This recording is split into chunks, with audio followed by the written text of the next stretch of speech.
So, do you know anybody who moved out of Michigan in 2022? One new study shows our state has one of the highest ratios of people leaving compared to those moving in. Now, we are going to show you the top four. New Jersey is #1 with nearly 70% of last year's moves heading out of that state. Illinois is in second, according to the study from United Van Lines, followed by New York, and Michigan comes in fourth with more than 57% of the moves heading outbound. Business editor Rod Maloney joins us to tell us what's driving those results, and he's gathered some pretty interesting reaction. Rod.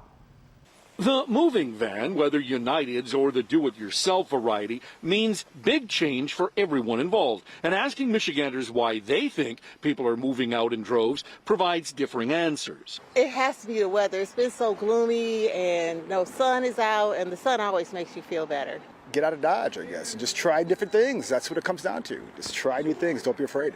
That is certainly part of it. But the survey shows we're seeing baby boomers planning for their lives elsewhere. The survey shows us last year there were 3 big reasons for people moving out: to be closer to family, a job, or retirement. UCLA economist and public policy professor Dr. Michael Stoll tells us the pandemic put those plans on the front burner. COVID accelerated, I think, many migration decisions or relocation decisions, especially for those that are older, near retirement age. Here's the age breakdown. 18 to 34-year-olds make up 20% of those moving out. Those 55 plus make up nearly 60%, mostly from Detroit, Ann Arbor, and Kalamazoo. For those that are relocating, there is a strong emphasis on movement from large, dense cities to smaller, medium-sized cities. And it's a considerable brain and economic drain as well. The survey shows 70% of those leaving make more than $100,000 a year. Many with degrees in high-paying jobs, a big worry for the future, says Dr. Stoll. Michigan loses not only brain power, but also spending money in the local economy.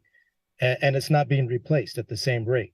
So that's a concern. And I think this has been happening with Michigan for a while. I mean, it's been 3 decades of population net loss due to migration that hasn't been replaced.